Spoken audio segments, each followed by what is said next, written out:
don't even like it if you at fucking $5 million a year. We got it. Exactly. These are women, Deshaun Watson, that he paid. What's up, everybody? What's up? Yo. Welcome to another episode of the No Holds Barred Sports Show. Oh, Look who it is in the building.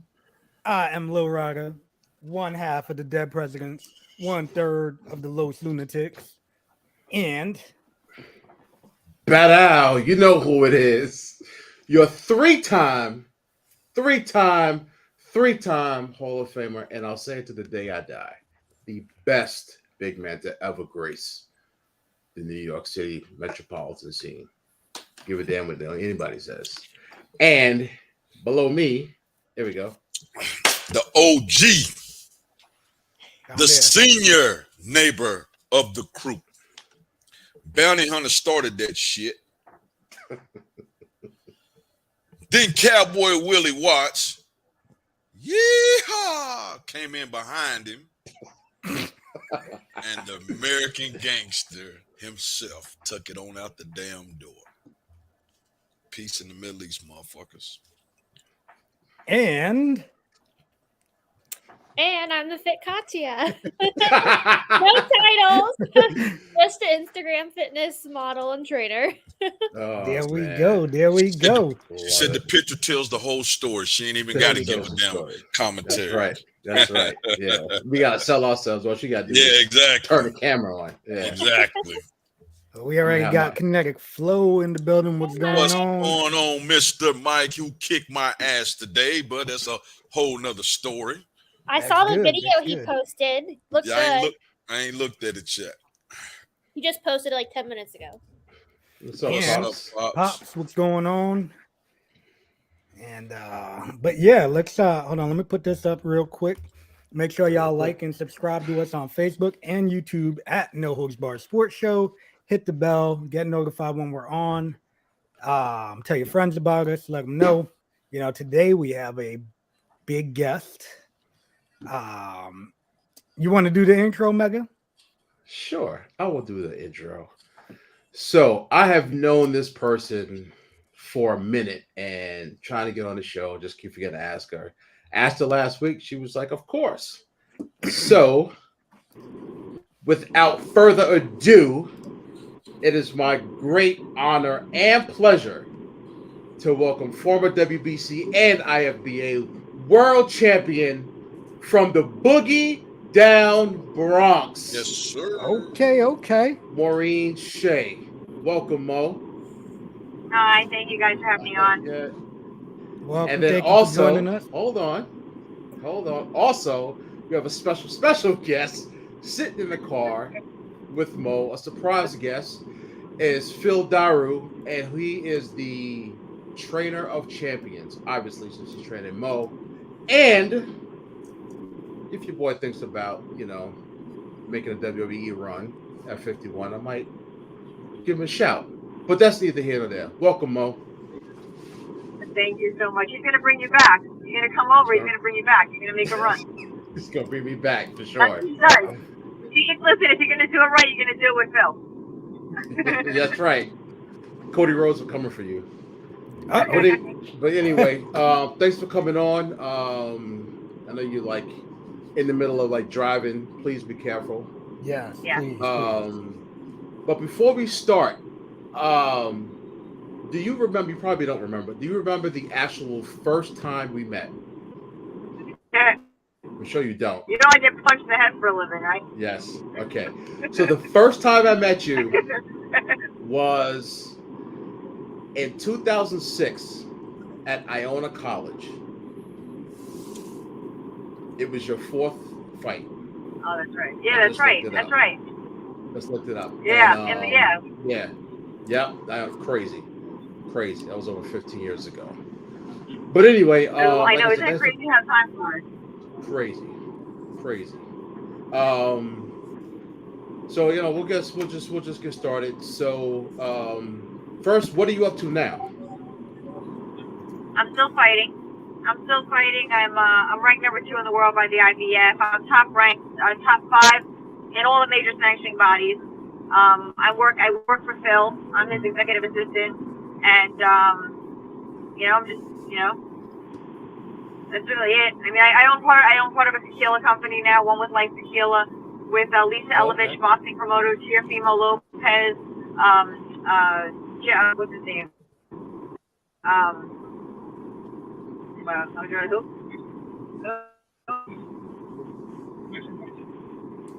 No, he's Italian. Sorry, I'm trying to pay attention to 2 things at once right now. That's all right. Boom Boom Mancini and Larry Holmes. There you go. Boom, Okay. boom. Larry Holmes. Boom, That's, you threw it back. You back in my day now. Yep. So they own part of it. We all own a percentage of One with Life Tequila, but you know me, I'm always doing something. I stay busy. But I'm living here in South Florida. I was living in California for 8 years, and then decided to move here before COVID. I'm a pre-COVID East Coaster moving here, so they can't get mad at me here in Florida. Now my father fell ill back in 2019, so I decided it was time to move. And obviously being able to train with Phil, I worked with Phil from 2016.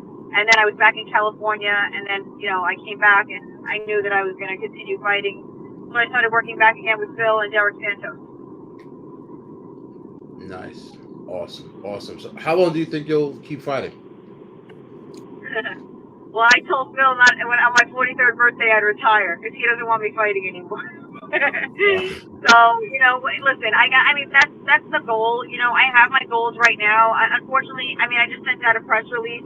There's just a lot of nonsense going on in boxing, but women's boxing particularly, especially for the veterans like myself. If you really do your research, a lot of people don't, and I understand why they don't. The media should really do it, but they don't either. The media seems to write about what's current and what's popular and what's easy, where they're not really doing their research as to why is a 2-time gold medalist going to Europe to fight? Why is she not being promoted in the United States? Why are there maybe 4 or 5 women being promoted in the United States? American boxers, when we're all here, and there's a lot of talent here that's not being exposed. We all have to go over to Europe, in the UK to fight.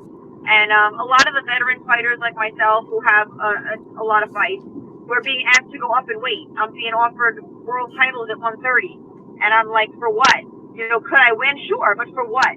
What am I going to get out of that? That's not my weight class. That's not where I want to continue fighting. I'm a 122-pound fighter. That's where I'm ranked, and that's where I deserve to fight at.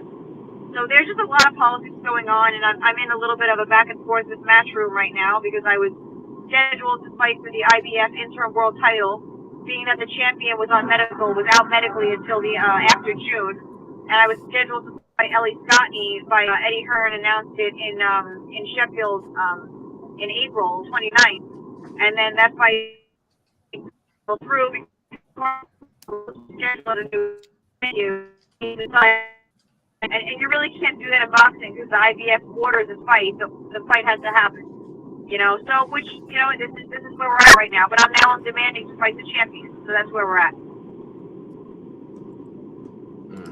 Wow, that's a shame. It's taken the public and media and just general public years to just appreciate women in general and then women's sports.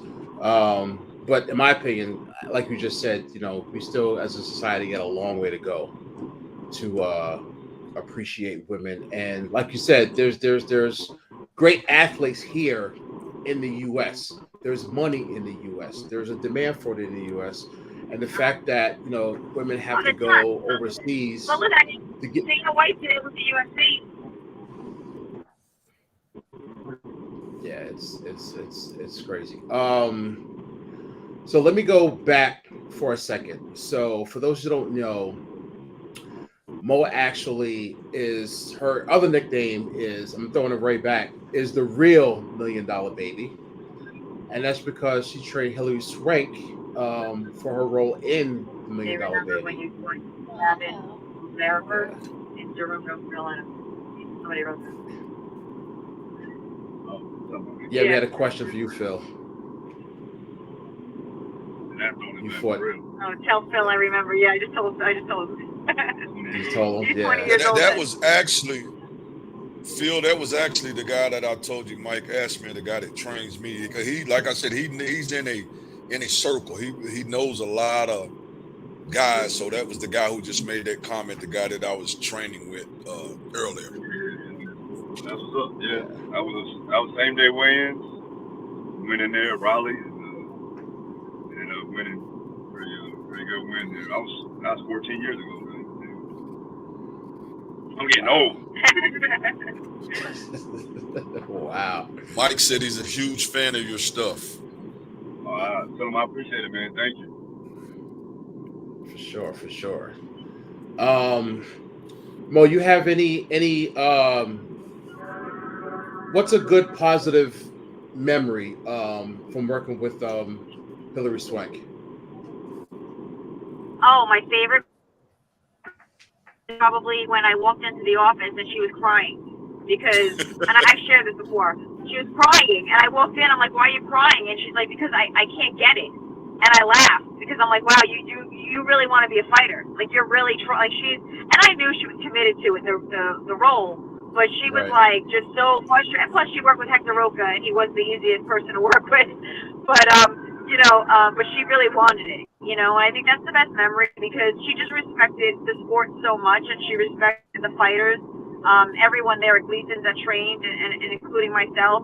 So I think when any actor or actress comes into the gym, we're like, all right, you're going to, like, can you do this? Are you really going to try? And, from a lot of the ones that I saw come in, I saw her really commit to the role, and Craig Berko, who plays Max Bear in Cinderella Man, also really commit to the role, which a lot of people can see.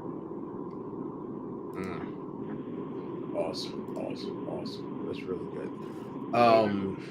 Craig Berko. Yeah. I have Craig. We became friends. He was Max Bear. Chung, you're muted. I was asking, did you actually train at Gleason's besides for that movie with her? Oh, I trained at Gleason's. Did I train at Gleason's? I was at Gleason's from 2000. I was 22. So 2003 until 2008, I was training at Gleason's. Okay. And then, after Gleason's, I trained with Hector Roca. Then I trained with Tommy Brooks, a terrific gift out in Patterson, New Jersey, with Kendall Holt's team. And then I moved to California. I trained with Victor Ortiz's camp. And then I went to Lomachenko's camp in Oxnard. Okay. Yeah, me and my brother actually trained at Gleason's Wrestling. So I'm sure you've probably seen all the wrestlers over there. Of course, Johnny Rock. Johnny Rock. Johnny. Yep. Yeah. We were training there with Johnny. Yeah, of course I remember. I knew Johnny Jr. Right, his son.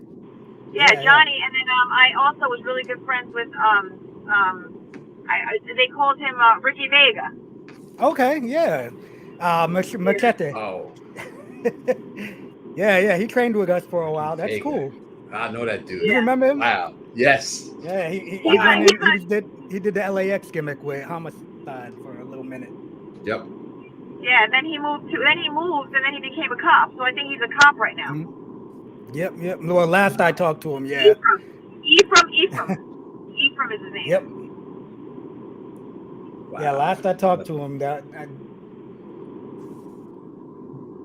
so it's been a while, but yeah, it was an interesting crowd in Gleason. I mean, it was a great experience. Women's boxing back then, I mean, it was very different when I came up. It was a small pie, and everybody was kind of trying to get a piece of it. I had the opportunity working with Hilary. I didn't audition for the role. I didn't try. It just happened. And, when the media came to interview me at the gym, I just told the truth when they asked me why I started boxing and everything. And, I didn't know what to say. I didn't understand. I'm like, all right, well, I'm going to tell you why. And I was very honest about it. And, I was in an abusive relationship when I was 17 years old, and I went to the gym to better myself for him. And, thinking I was fat and ugly for low self-esteem. And then I went to the back. There was a boxing ring. I speak fluent Spanish. And, that's really what happened. I was given an opportunity to try it. Willie Soto, I still speak to him today, and he's still there, training out of Champs Boxing in New Rochelle. But Willie's like 80-something now, 83. But he's still in there, and he gave me an opportunity. And I remember he called me champ. He said I was going to be a champion, and I didn't understand why. because I didn't know much about boxing, but being Mexican and Irish, I didn't realize that was like a ideal mix to be a fighter. I had no idea. And he just kept telling everybody I was Mexican and Irish, I'm going to be a champion. And I was like, I don't even know what that has to do with anything. But then I figured it out. Totally. Yeah, go ahead, Louis. I mean, Boogaloo said, did you ever run into Blood Green or Zab at the gym there? And Zab? Yeah. Zab was at my. When he was there. Oh yeah, Zab was at my pro debut. I mean, my amateur debut. I got a picture of me and Zab. We both look like babies. I think I was like 21 years old. And it's me and Zab took a picture together. I gotta find that picture. It's on my Facebook, I think, somewhere. But yeah, I mean, he was there. Paulie Malignaggi. I sparred with Paulie. I work with Pavel Wallach. A couple of those guys. Peter Quillen used to come through. Danny Jacobs. I mean, Danny was at Sarah City, but he came through. Danny was a good friend of mine. Yeah, I grew up with all those guys. It's real deal. So I know that you've are you still training women fighters? I was working. Yeah, I was working with some women. It was more of like that was more of a passion project for me. I love to just get women comfortable with boxing and into the gym, and and teach them, really how to work out for themselves. It wasn't so much that I wanted them to continue working with me. I wanted them to learn enough that they would feel comfortable going into any gym where there's a boxing bag, heavy bag, or a ring, and feel confident to walk in there and work on the sport. Because it wasn't like that, before. But I was working with a 10-year-old, two 10-year-olds, and unfortunately right now my plate is so full. But when I get time, I'll do it again. But it's tough right now. Okay. Nice. Yeah, we have a special co-host. I don't know how to introduce you, Katia. We have I don't know. Part of the team, man. She's part of the team. Yeah, she's part of the team, Katia. She's a fitness trainer, fitness model, and she also trains boxing. Do you? That's great. Yeah, as part of her. A very beginner, though. Yeah, but you know what it is, Katia? It's the cardio. People love. Like my best friend was she did NPC bikini and she hated cardio, so her cardio was boxing. And she had fun with it. It wasn't boring and it wasn't just like walking on a treadmill or a stair mill. It was she really enjoyed it. So, and plus it's fun to punch stuff. Yeah. It is. Every woman has it in her, whether she wants to admit it or not. You're either gonna punch someone or something. So Exactly.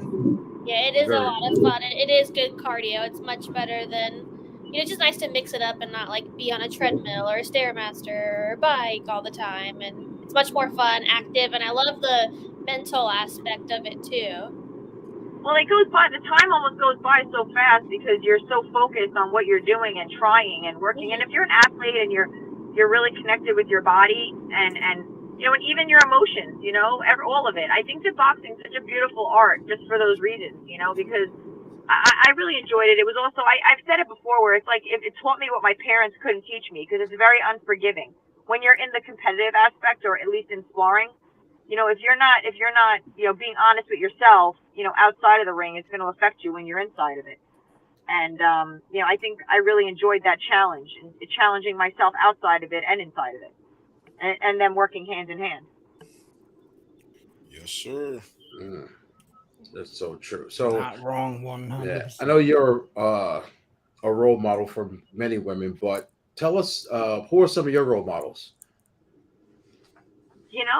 I got to be honest, and I don't want to sound like, but I never really, role models for me were like my family, really. I mean, I looked at my mom and my dad, and I really didn't, I loved Mia Hamm. I loved Missy May Trainer and Kerry Walsh. Those were, and as far as athletes, those are probably my three, and I love who they were and who they are today, and how they still are so connected with women and sports. But those are probably the athletes that I looked at. But my role models are really more within my family.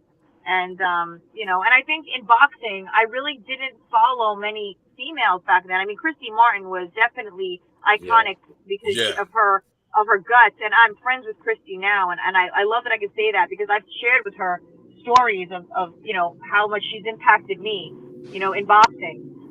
You know, there were other people that I admired, and I won't name that person right now, but she really disappointed me when I got to know her, you know, more personally, and she was a role model that I looked at in boxing. And then when I met her and I got to know her, and you know, I just realized that she's not a very nice person. So I was just like, you know. But it's not so much like the skill of an athlete will always capture, you know, it'll always catch my eye. But it's really the substance of the person that makes me really respect them. Yeah. You know, so if I can't connect with you, and like I said this before, I don't support every woman just because they have a vagina. You know, I just don't. I have to connect with you. If I don't connect with you, not that I don't not like you, I just don't care. You know, I'm just more connected to the person, whether they're a man or a woman, you know, just based on who they are and how they treat those around them. So answer me this question, Miss Mo. Did Layla Ali want to see Ann Wolfe? Oh, that's like, you know, Layla Ali didn't have to see Ann Wolfe. I think that's really what it came down to. You know what? I mean, I understand that's a fight everybody wanted, but when you sit back and you look at it, for what? What did Ann Wolfe have? Was there a title on the line? What was it? What was? Oh no. I mean, I'm talking, No. Go ahead. No, I'm just saying, I'm talking from a business standpoint. You know, when you look at it that way, but the fans wanted to see that because that was a big. And I mean, Ann Wolfe, you know, she's something else. You know, I think that would have been phenomenal. I mean, look at what she did to Vonda Ward. I mean, that was insane. But I think that that's what I'm saying. Like, Layla Ali didn't really have to see Ann Wolfe. You can kind of see where I'm coming from with that. No, I definitely see. Yeah, the business side of it, I definitely see where you're coming from.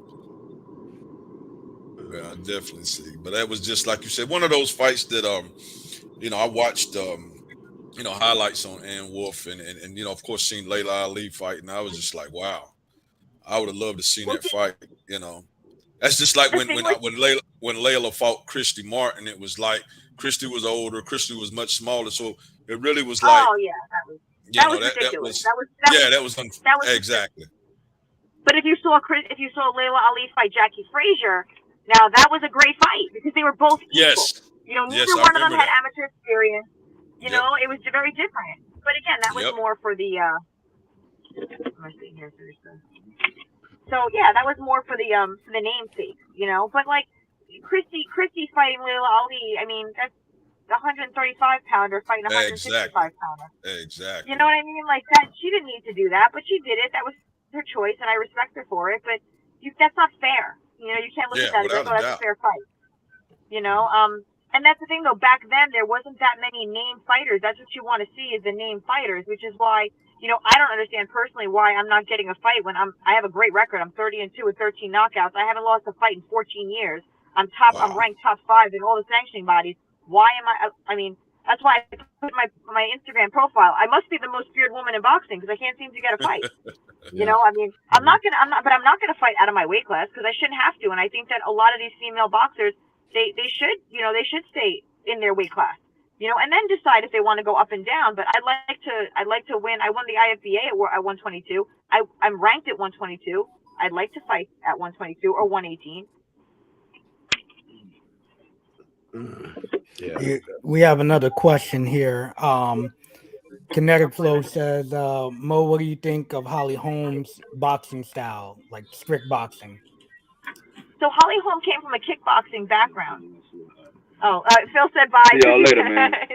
All right, Phil. Thanks for talking on, brother. Hey, brother. Thank you for coming on. No doubt. So Holly Holm, I think she's a phenomenal athlete. And what I really admire about Holly Holm is what she's doing now in the UFC at 41 years old or 40 years old. You know, I think people don't understand, and this is something else that people aren't educated on, is that, like, you know, and when I say women get better with age, I'm not saying that because I'm 42 years old. I'm saying it because I'm living it. You know, I'm been the best shape I've ever been in. And another thing that you guys understand is that women don't lose testosterone as we get older. You know, we're a different animal. And what the men don't, a lot of these men in old school mentality in boxing, and, you know, is that they're like, I had Jerry Cooney said it to me before my last fight. He said, what's going to happen when your legs get tired in the later rounds? Because I was coming off a 2.5-year layoff, fighting an 8-rounder against a solid opponent. And I was like, I don't know what you mean. And he just like looked at me like he didn't understand. And so I went. I said, well, why don't you sit ringside and watch? And let me tell you, that fight I fought at the Carneseca Arena in St. John's University. That was last May. Randy Gordon was there because they have a podcast on Sirius together. And Randy Gordon was like, "You weren't even tired." I'm like, "Yeah, no shit. Like, I'm in shape." You know, I mean, I have to say, you know, with Phil, like, not just because I work with him, work for him, but he's gotten me in the best shape of my life because he understands the science behind it. And, you know, and going back to the question about Holly Holm understands how to maintain her body. And I think it's because of her age as well. She's gone through it and she knows herself better than ever now. And, but as far as her boxing style, I actually fought a girl that was part of her team, Noheem Dennison. And Noheem was a boxer, MMA fighter. But they're very awkward. They're very, very awkward. It's not traditional boxing. She's not a strict boxer, Holly Holm. She's a kickboxer turned boxer turned MMA. So, you know, if you look at a style like mine and you compare it to Holly Holm's, we're so different because I'm a strict boxer. I have no other arts that I'm bringing into this. You know, I've never kickboxed. I've never done karate. I've never done, you know, jujitsu or any of that stuff. I've been boxing since I was 17 years old in the purest form. So I think it's a great style for her because it's awkward. I think anybody that stands up, anybody in MMA that stands up to her like Ronda did, which I thought was insane, is crazy. Like, why would you do that? She's a kickboxer and a boxer, bro. That's like, you do not want to fight somebody like that on her, you know, on her feet. But I think Ronda had to prove a point, and you know, and she tried, and it was a mistake. But I think also Holly, her takedown defense was impeccable that night, and that's really what she had to work on against Ronda, because really Ronda had was an armbar, and you just didn't want to get taken down by her. You didn't want the judo throw, you know. So if you can avoid that, then you know. And I became a real fan of MMA working with Phil. I got to work with Tisha Torres and Jessica Aguilar. And, you know, I've met Amanda Nunes before Amanda Nunes was a champion, and she was in the gym. We've talked, you know, a couple of months ago. I'm a huge, you know, supporter of them because I remember I sparred Valerie Letourneau right before she fought Joanna Jędrzejczyk, and Phil was training Joanna. You know, there was I enjoyed being around those females because it's a different energy in MMA because there's such a team-oriented sport. Where boxing, we're so much more individualistic. Like, you don't really find your teammates holding mitts for you on a regular basis. Where you've got a guy like Thiago Alves, who's currently still fighting bare knuckle, and he was a legend in the UFC. He's holding mitts, you know, and even like Vitor Belfort right now is in the gym. He's fighting on the.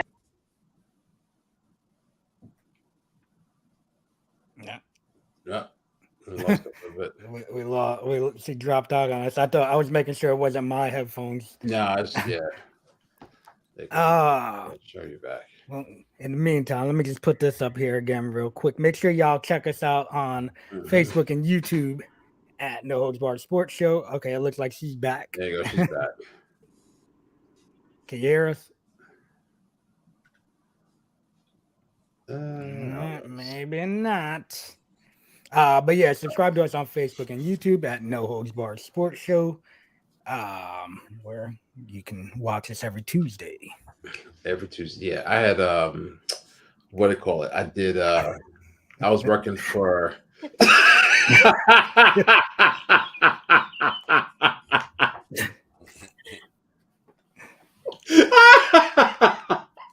I swear this dude needs to take his act on the road.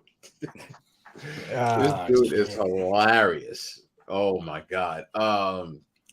Yeah, I had first met Mo 2006. I was actually doing security for Atlas. Oh, no shit. Yes. Yep. They had a few boxing matches, so Ronnie asked me. I said, I'll do it. So I did her, first one I did. And then I did Zab Judah. Okay. The Zab Judah fight. I think that's a story where like he got into a fight. His brother got into a beef with somebody, and then like a brawl broke out. I'm like, oh damn, I gotta like work. And then some mafia dude actually pulled out a wad of cash, was like, yo, let me through. I'm like, I can't. He said, yo, let me through. And I'm like, I can't. I used to start shoot. I can't. Like I'm just can't say. All right, no worries. And Wow. yeah, I thought I was like, oh shit, this is some shit. The right hell here. was he Like, get ready to do? I don't know, but I was just like, I was like, not that I obviously I care about people's safety, but I was like, I don't know if he might shoot somebody, stab somebody. But Exactly. I ain't trying to be caught up in it. So can you just please? That was polite. So I was like, can you please I just can't. Like I just can't. He's all right, it's cool. He just stayed by and then was like standing there just watching. And I'm like, man. Caramel Latte, how you doing? Thank you for tuning in. It looks like she's back, so we're gonna bring her back in. There we go. Sorry about Welcome that. back. I don't know what my boyfriend called, and all of a sudden it was like I have it on Do Not Disturb, but apparently he can get through. I think he might have designed it that way. Yeah, he's like, nah. I'm gonna ask him like, so. That's hilarious. But anyway, so I mean, like I was saying, just about MMA and boxing, and for years it was, and I'm sure you remember, for years people were like, oh, MMA is against boxing or boxing is against MMA. I mean, they're totally different sports, and the fact that, and obviously we know not many boxers can go into MMA and be successful, like look at James Toney. Yeah, when he went in, that was hilarious. Like, come on now, people forget about that, and it's like, was that against Chuck Liddell, right? No, Randy Couture. Randy Couture, that's right, Randy Couture. Ankle kick, and it was over. Bro, what are you thinking? And I tell people, I'm like, I so respect MMA. So like, listen, I'll stab you. Like, you're not breaking my arm. You're not choking me out. Like, I'm from the Bronx, man. The Bronx. Like, I don't care. Like, I got a set of keys. I got a set of keys right here, and I got a freaking knife on my set of keys. And I don't hide it either. But so that's the thing, like with MMA, like I respect it, but man, they have such a brutal training regimen. And that's where, Phil started at American Top Team, and he did a lot of like the injury prevention and a lot of the rehab for a lot of these fighters. I mean, he still does with Dustin Poirier, but he did a lot with a lot of these fighters, and now he's got Kevin Lee in the gym. I mean, he's still with a lot of these guys, and a lot of these, like, these older MMA fighters. I mean, he's got the young guys too, like Chase Sherman's the young guy coming up in the UFC. But he's got a lot of these older guys too, because they understand they got to work smart, not hard. And I think in MMA, something a little different, because MMA, they have 3 workouts a day. And you got to really prioritize your training. It's tough, and I give them a lot of credit. Like I said, I'm a huge fan, but I'll never do that because that's insane. Yeah, that's a lot of work. There really is. I was even approached about fighting bare knuckle, and I was like, no. I was going to ask you about that. Yeah, go ahead. Yeah. Now I was going to ask you if anybody ever approached you to do that. Yeah, David Feldman actually approached me about that, and I know David. David's a boxing guy. He's the president of Bare Knuckle, and he approached me about 2 years ago, and we had a couple meetings, regarding it, But for me, I've been to a couple of those. I went to the fights to kind of understand the sport, and that's actually how I actually started managing. That's when I started managing Jake Boswick. And, I no longer manage him, but back then that was my introduction to bare knuckle. I actually pitched Jake to bare knuckle, because at first they didn't really want anything to do with him, so I pitched him because, I knew I wasn't going to do it, but I thought that it would be a good avenue for him. He's British. I saw the marketability in him. He wasn't a good boxer. He wasn't a good striker for that matter. He was just a very aggressive, explosive, fighter in MMA, and he's very strong, but I thought that, as far as, keeping your mind right for boxing, because you don't have anything else going on, where MMA, and I hope nobody takes offense, but it's more of a street fight than boxing, because if you go to the ground, you got other things you can use, where boxing, you can't, especially bare knuckle. Now that's super unforgiving. So when you're in bare knuckle, it's like you're straight, and you got no gloves on. I don't care how good you are a fighter. If you get hit with the wrong shot, you're done. Yeah. Not only that, the cuts that these people get on those bare knuckle fights are crazy. Well, the, and the that's funny. gashes and Yeah, well, that was the biggest. But and David was right in what he said about the lack. They don't have a high concussion rate as boxing, where MMA doesn't either, because bare knuckle boxing was created to protect the hands of the fighter, not the head of the opponent. So that's what Exactly. people don't understand. Yep. That it was really, so us boxers are actually taking repeated blows to the head more than you do in MMA and more than you do in bare knuckle, because once you get clipped with a 4-ounce glove in MMA, you're going down. Mhm. You're more likely to get choked out too. So how many blows to the head are they taking? Where boxing, I mean, it's really common sense, but I don't think people really understand that part.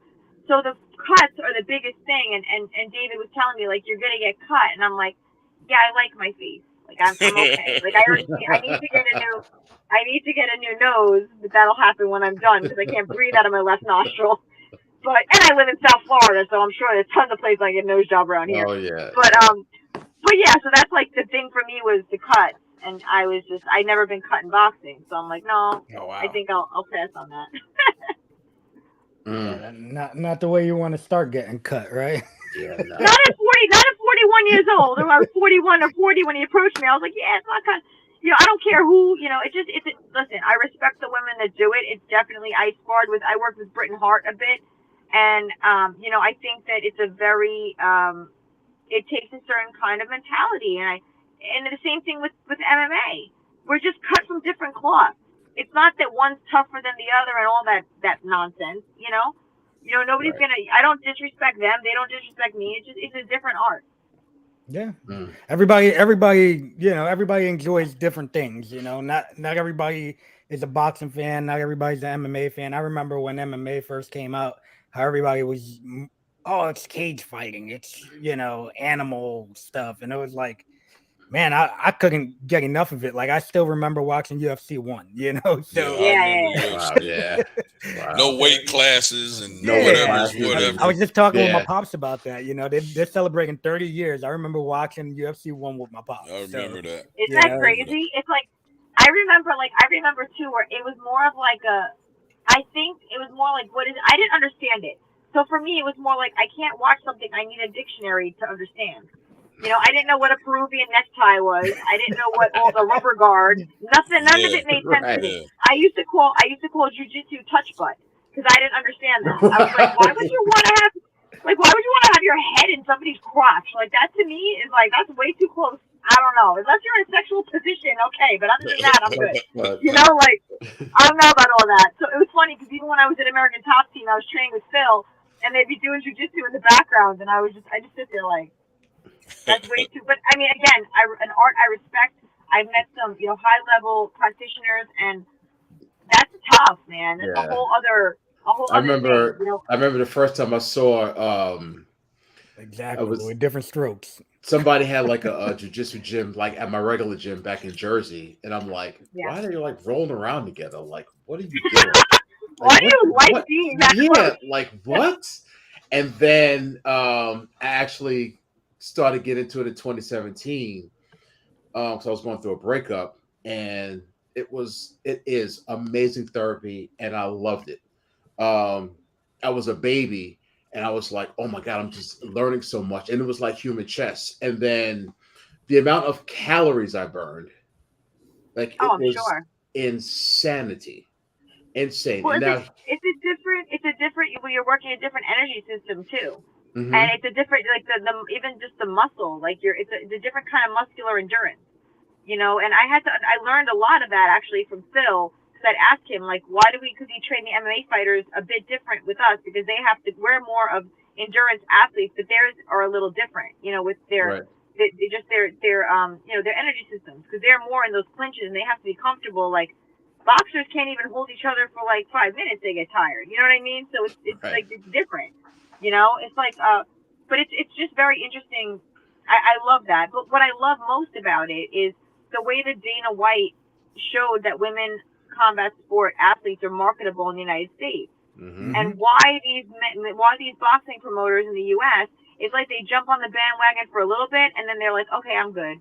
Yep. It's like, come on, man. Like, they were doing it in New York. Lou DiBella's done it, where he had one girl, then he had another girl. I fought for all of them. I never signed with the promoter.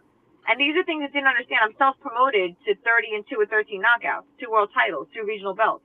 I fought for a world title 4 times. I had a draw with one and I lost one. But like, I mean, I've done this all self-promoted, so I understand the business, you know, and I got to fight in Mexico. Most of my fights are in Mexico. People are like, oh, you bought fights in Mexico. I'm like, do you think those fights were easy out there? Those are the hardest fights I ever fought. And under the worst circumstances. I mean, I'm talking people smoking cigarettes ringside while I'm fighting. I'm fighting, and that's funny because people watch Creed, and I'm like, yeah, you know, he's in the back and he's like hitting himself and stuff because he's fighting in Mexico, and he's got nobody in his corner, and he's just taking a fight. You know, I said that's, you know, I fought a girl who was 170 pounds. People don't know that. I said, yeah, that wasn't planned. Yeah, I was 135 pounds with clothes and like cell phone in my pocket and change. And she got up. That's also how Christy Martin weighed in when she fought Layla Ali. You think Christy Martin could make anywhere near 160? Right. You know, like, but so I weighed in like that, and then the girl came in, and my coach at the time, Haas, he did the calculations from kilos to pounds, and he's like, and he showed it to me, and I was like, well, shit. I just drove from California to Mexico, and I went through a camp. I'm fighting. So then they asked me. They said, well, listen, this girl's got fights. You know, the commissioner in Mexico was like, I've never seen her fight. I said, okay, well, I want to fight. He said, well, don't let anybody pressure you. I said, oh, no, nobody pressure me. I do what I want. And then we had a talk, and then they said, okay, well, if you're going to fight her, do you want to fight in 8-ounce gloves or 10-ounce gloves? Because you fight above 147, you fight in 10-ounce gloves. And so I said, well, put 10s on her and 8s on me. And they said, no, we can't do that. I'm like, all right, that makes sense.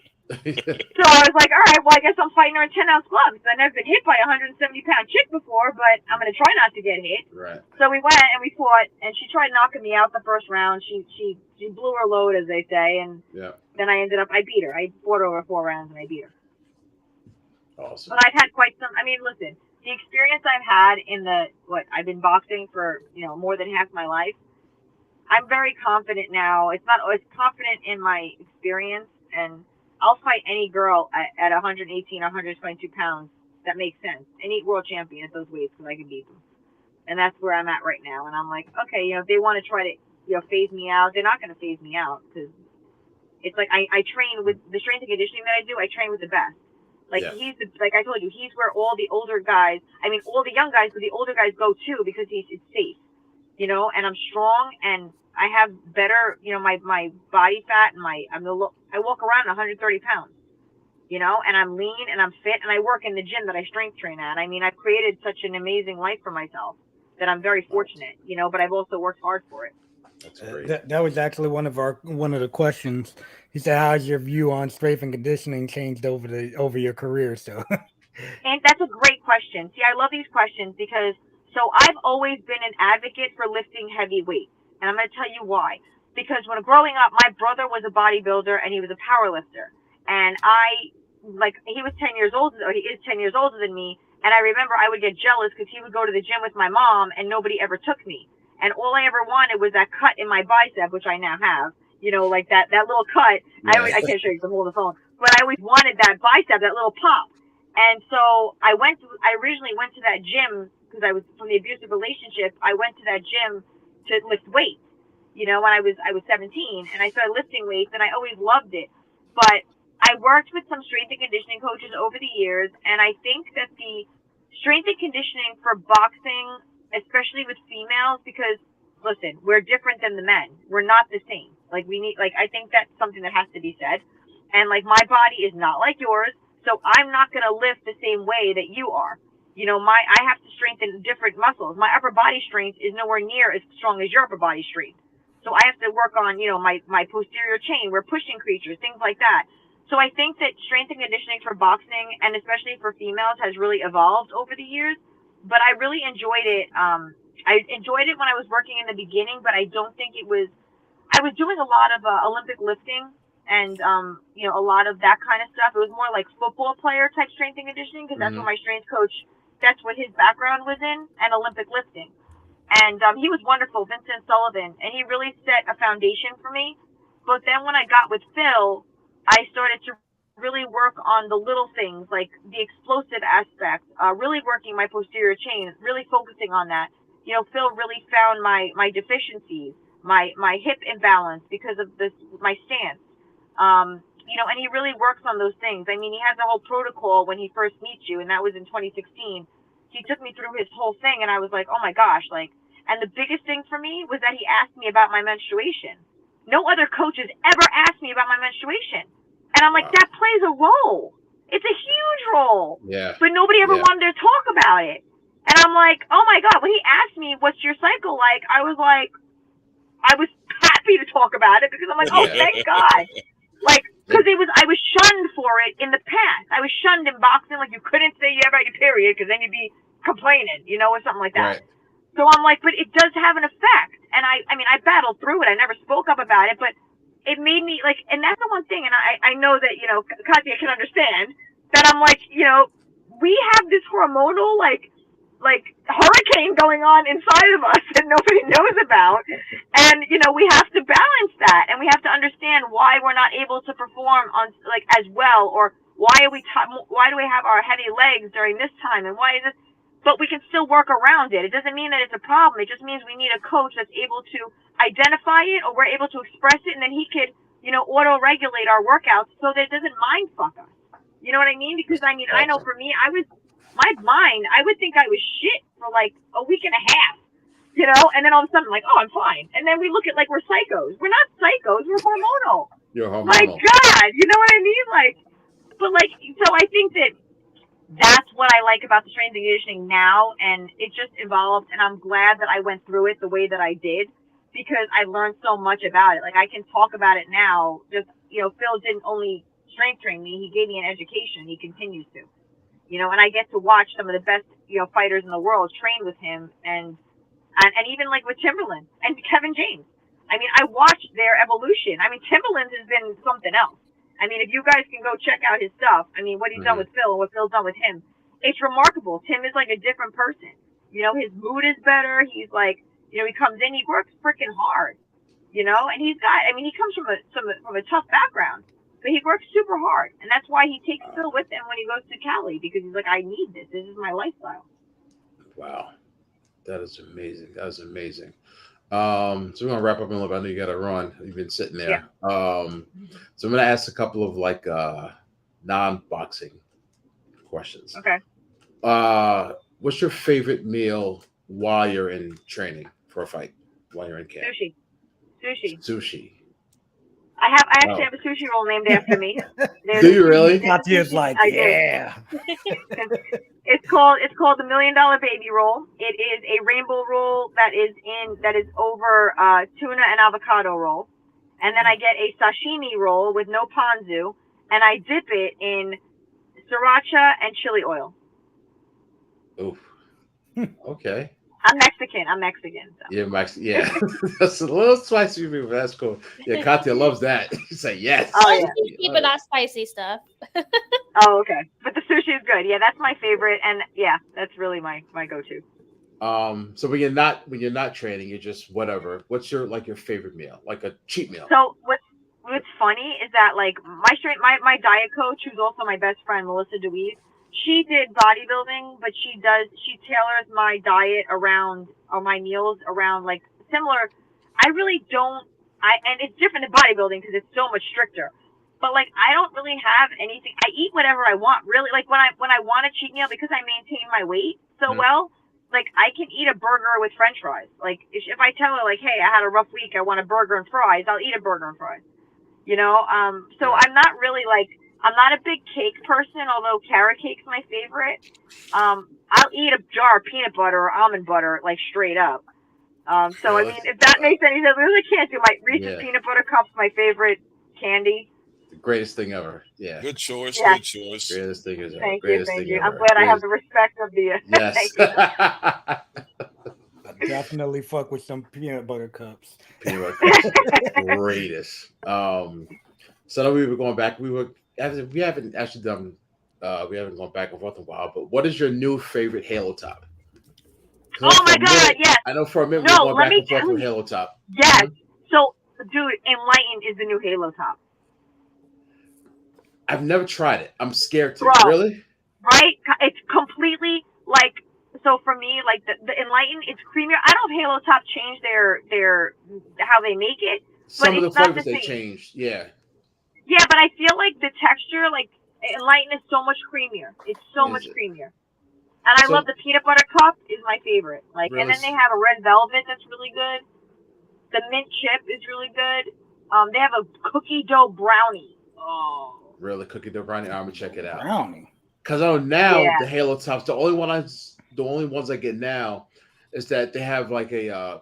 They'll say like now creamier. Because you're right. I don't know what they did, but they changed something. But then they have like a It's now not. creamier for a couple of flavors, and it's yeah. Yeah, but then they started with this keto nonsense. Like, Yeah. what? Yeah. Like, stop. Yeah. You know, All right. like just I can't with the ketos and all this other shit. Like, just give me, All right. but try Enlightened. Enlightened's really good. All right. I'm gonna try it. And then last thing, I guess chunk and relate, but what do you miss most about New York? Because like I said earlier, I love Florida. Like we were off air, I love Florida. I've got accustomed to it. I'm never moving back, but there are some things about New York that I do miss. So what's one big thing that you miss about living in New York? The food. I knew it. Yep. I The knew food. it. The frickin' food. I mean, listen, I lived in California for 8 years and I gave up bread because it tasted like shit. I'm like, Yeah. why am I going to eat this? This is a waste of a calorie. Like, a bagel? From where? Like, where are you making this? Yep. Pizza? I was like, no. Choppers is not pizza. So, definitely the food. Yep, me too. Same way. Bagels, That's gotta pizza. And I think, like, but you know what the funny thing is, like, with New York, like, I miss the people, but then I don't miss the honking of the horns because, like, out here, people, like, let me tell you, I was in California for 8 years. I came here, and then I went to, I went to, like, a Target in Pelham, and I was in the parking lot, and all of a sudden, this horn beeps to me. I literally jumped because I just wasn't used to hearing horns beep from California. I was like, what the? It scared the hell out of me, and I'm like, oh, my God. But I saw that comment. The convenience, too, yeah. Definitely the trains, definitely. I miss that, the convenience of like not having to drive and like going into the city. Like I wish I could take the train to Miami. I could, but it would take like forever. Yeah. You want to hear a funny story? Is when you remember Supreme Mega, Yes. Max Yeah. Dude from XPW. So he when he came out to Queens to do a show, I took him to Home Depot to go get some tables and stuff for his death match or whatnot, right? And you know how I drive. I'm on that horn. Buddy's like, Buddy was like, yo, this is like crazy. Like he's like, in California, motherfuckers want to shoot you for this shit. He goes, if you're honking, no, but it's illegal. Like, you get a fine. He's like, if you're you honking, get like, a fine. we're gonna fight. Really? Wow. Yeah, and you get a fine. It's crazy. You get a it's fine. like a $250 fine. It's like a $250 fine in LA. For honking your horn. But sometimes you need to.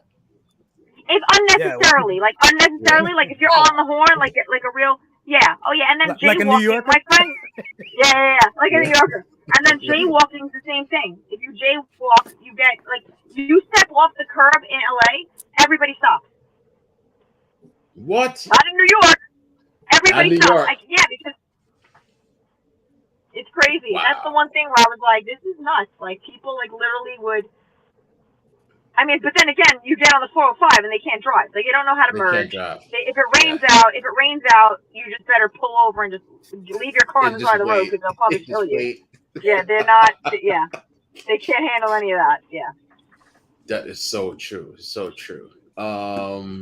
Anybody else got any questions from Mo? Wrap this baby up. I think I'm pretty good, man. Kati, so you said you do have another fight coming up, Mo? So right now we just released a press release tonight actually that I want to fight the winner of Shanika Johnson versus Ellie Scottney, which is taking place in Ireland. So I'm planning on being ringside in Ireland on May 20th. And I'm going to make that fight happen because this is stupid. Like, they're telling me, oh, now you got to fight for the number 1 spot. I'm like, I'm number 2. Why do I got to fight for the number 1 spot? Exactly. Like, they just don't want to fight me. This is what's happening, though. Is Eddie Hearn is just, and I get it. He's a business guy. But now he's telling me I got to fight.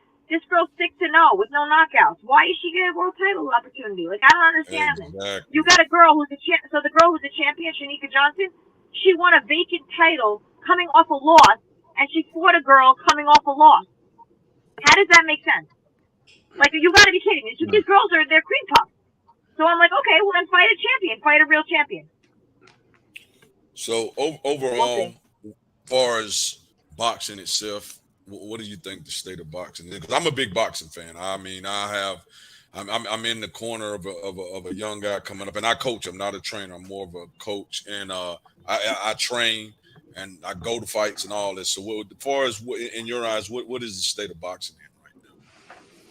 I mean, listen, I think it's in an interesting place. I think social media, and I mean, obviously after COVID, a lot of things changed, and social media and the online presence became, a big factor in promoting and in everything. And I get it, but it kind of bothers me a little bit because like there's so many people out there that don't have the skill, don't have the talent, but they're getting the opportunities. It's like because they have followers, and I don't understand that. I'm sitting here like, put me in there with. Like, you got to be kidding me. Like, it just, and then it was like, oh, well, if you want it, you got to do it. No, I don't. Like, if that's how it's going to be, then I guess I'm not going to fight. If I'm not posing naked, I'm sorry. And I listen, I respect whatever the girls want to do. It's just not who I am. And one thing I'm not going to do is I'm not going to sell myself out. I'm not judging anybody else. But I'm not going to feel like I have to pose naked to get that. Like, I'm very comfortable with my body. I'm actually not a hater because I know what I look like. But I also don't feel the need to do that. I probably could be a little bit more. I mean, obviously, I have no problem with my words, so I could be a little more. But I work a full-time job. Like working for Phil Daru is not a half day. It's like literally, it's what 8:30 at 9 o'clock at night, and I'm in the car. I just got picked up from the airport. You have to. Oh yeah, you have to be like everyone else and make TikTok. I'm not even on TikTok. Don't the Chinese own TikTok? Man, the Chinese, they got the TikTok, the Snapchat. They ain't getting none of my freaking facial expressions. They call me a conspiracy theorist. They are not ruling nothing here. No way. But anyway, I think what Jake Paul has done for boxing, I see what he's doing. He's brought more eyes to the sport. But then you've also got a lot of uneducated eyes on the sport. Yes. And you've got a lot of these people that think like he deserves to be top ranked, which I'm glad Tommy Fury beat him because why are you going to be ranked? The WBC, I mean, come on, you got to be kidding me. Like this. And I actually heard if he won that fight, they was going to rank him. Mm-hmm. Well, they ranked they were. Tommy Fury afterwards. So. I was going to ask, kind of goes along with what we're talking about. Is there like kind of a lot of politics involved in boxing where it's like no matter how talented you are, like do other people get a shot at a big fight or a title just because of their like connections or like money involved or other things like that? Oh, of course, 100%. Yeah, I think that.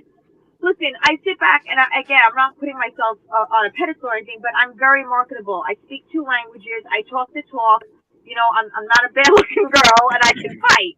So I'm sitting here and I'm just like, what is it that's not, a lot of these girls, I think, some of them, but there's quite a few of them that either have the right connection or, and again, not all of them, or they have the following. Listen, when I first started boxing, I had to cover my body because I was too feminine to be a boxer. Okay? I didn't look like a boxer. Now, the more naked you are, the more fights you get. What the hell? That's backwards. I had to literally go through a time where I had to like look more like a boy, and I wore big sweatpants in the gym just to be taken seriously. And and women like myself fought for that, and now it's just like, oh, everybody just show you hoo-has and you move, and you'll get a fight. Wow. Like it's really disheartening and it's sad. And again, even for the younger girls, I really hope that they don't think that you have to sexualize everything. And I don't understand it. Maybe I'm old school. Maybe I just don't understand that. I don't think that's the only way to get things, get things. Mm-hmm. And eventually, what happens to your looks? They fade. And they can't put a sentence together. But yet they got, you know what I mean? Yep. Like, true. I'm just like, I don't know. Use your brain. Use your brain. That is so true. That is so true. You got one more question. Like, where in the Bronx are you from? Exactly. So Pop said the same thing. Yeah. I'm from Bronx Neck. I actually went to Preston High School. I got kicked out of Preston. I graduated from Lehman High School. I spent a lot of time in the South Bronx, running up Woody Crest by Yankee Stadium. And yeah, I hung out there with Luis Rosado, who's a former, I think I want to say he was a welterweight. But he was a really good friend of mine. I trained with him at Omni Health and Fitness back when it was Omni Health and Fitness. Wow. Yeah. Remember? You know, it was funny when you were talking about, Katrina, when you were talking about the treadmills and walking and stuff. I used to work out at Star Fitness and with John De La Rosa and Victor Martinez. And I remember they were all on the treadmills walking, and I was running, having conversations with them, and they were just looking at me like I was crazy because I could talk while I was running. You could talk while you're running, yeah. And they were like, they were on this freaking incline, just walking. Dude, yeah. Yeah, it's so funny. Jesus, yeah. I gotta get Victor on here somehow. Yeah, you should. John's here in Sawgrass. He's in Fort Lauderdale. He opened up a gym. I've been trying to get down there, and he's super close with Victor. Yeah. I don't even. I haven't seen Victor, man.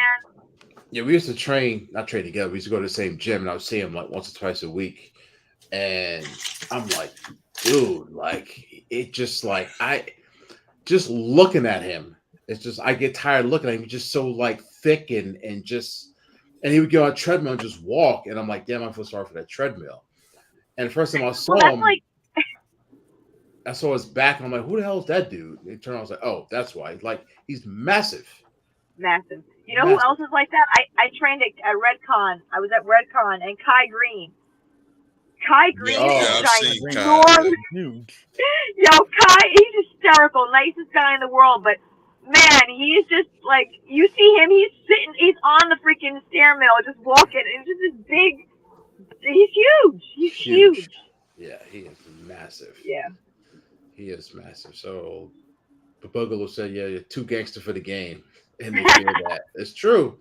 Mo is no joke. Well, you know, it's funny because, listen, I'm going to Ireland May 20th. I told my manager, I said, they better be prepared because I got a mouth. You don't want to give me a mic because I don't care. Like, listen, they don't want me to fight. Okay, I'll say it like it is. I got nothing to lose.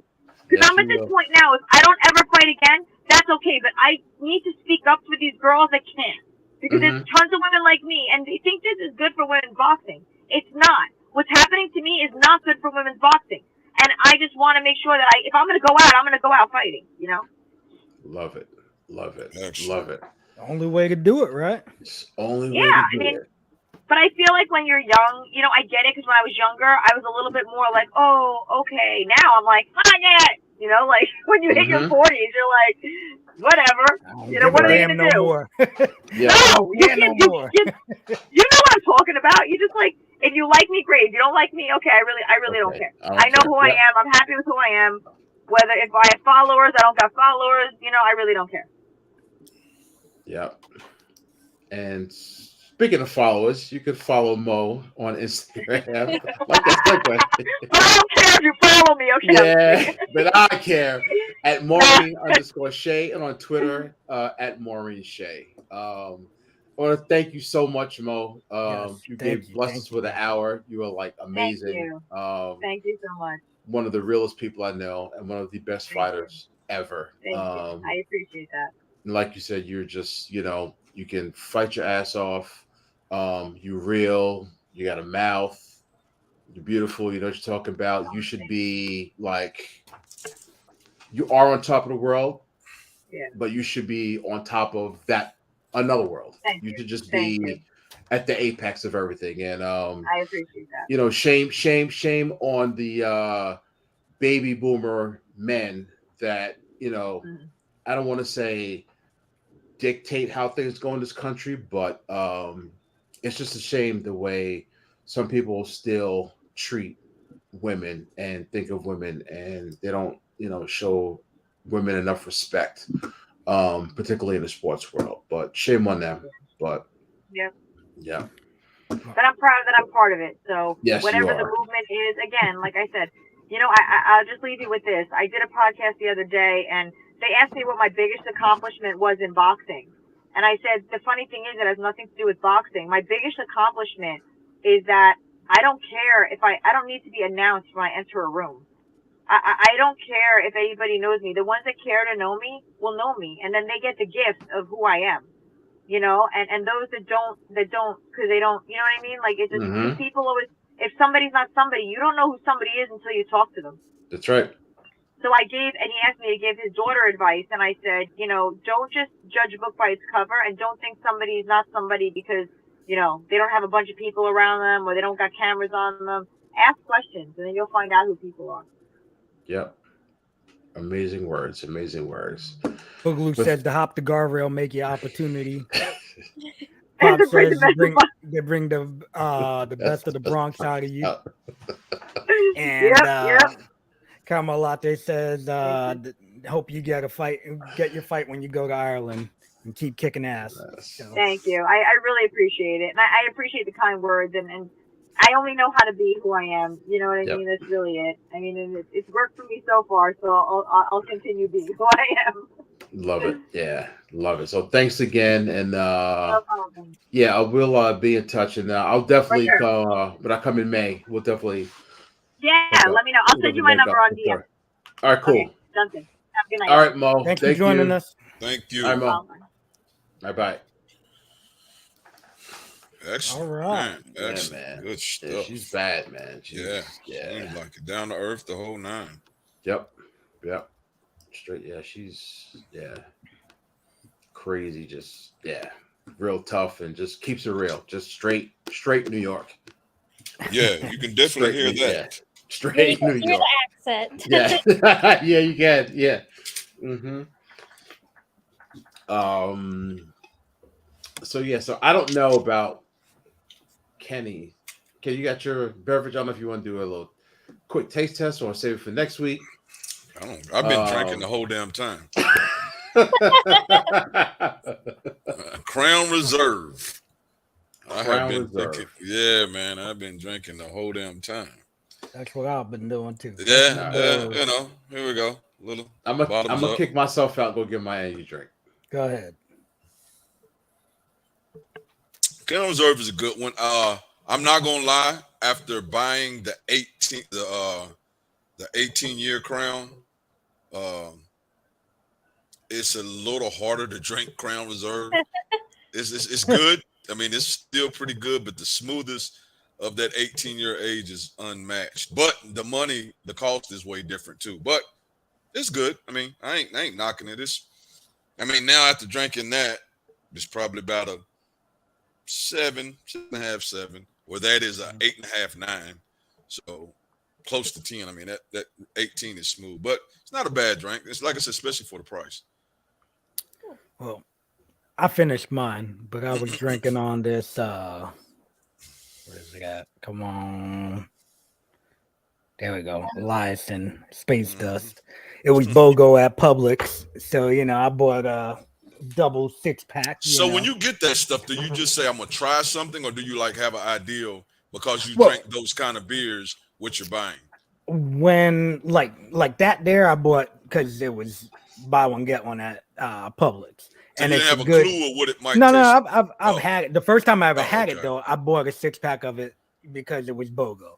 So I ended up buying 2 6-packs, and I was like, fuck it, I'm going to drink it with dinner type of deal, So, but that's how I normally, certain beers, I'm going to be like, I'll drink it with dinner.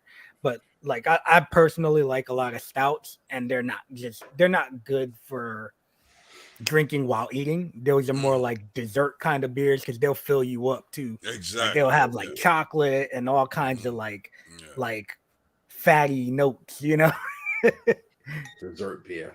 Yeah. Okay.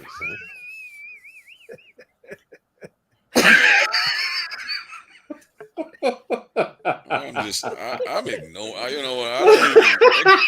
This guy doesn't even exist. Do you notice I don't answer nothing he said? He don't even exist to me no more. God, he's a guy that ran from the podcast when we started the podcast. He came into it and then he ran from it like a little bitch. And then he wants to get up here. Then he wants to get up here all the damn time and send his little jokes. So this is what I think of the shit you say, Louis. Oh no! Now we're gonna have to blur that out, Kenny. Yeah. Oh man.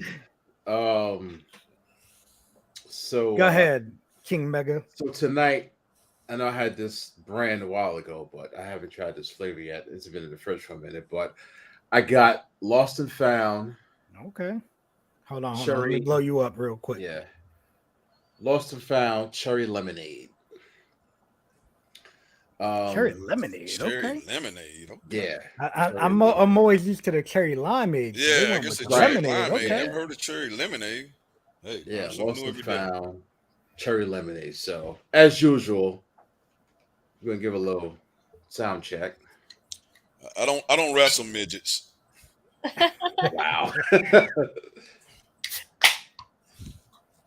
Not too great. Now, granted, this has been in the freezer for an hour. Oh god. So, All right, so it may have like a little frost to it, so that might have killed the pop. But let's see this Lost and Found cherry lemonade. See what you got. Smells a little interesting. Let's see. Interesting.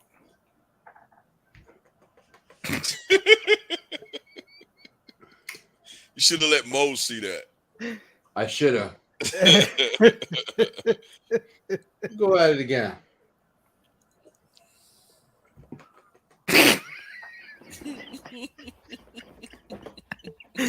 Yo. Oh no. This is good. I don't know. It tastes like some soda, but this is good. This is really good. I'm gonna give it a 8. No. This is good. Okay. This is good. Like you said, I've always seen cherry limeade, but not cherry lemonade. This is good. This is good. Again, G Fuel, you suck. The next right popped into my head, but this is legit for sure. This is legit. Recommend it. Definitely recommend it. Stuff. This is actually something you could drink like with a meal, like as like a quote unquote. Whatever, man. Wow. So you could like drink it like with a meal. It's like a soda replacement. Okay. This is. It's an energy drink. And it's an energy drink. Yeah. How many milligrams of caffeine? Oh damn. Sure you want to drink that at dinner? Damn it. I'll let you know. All right.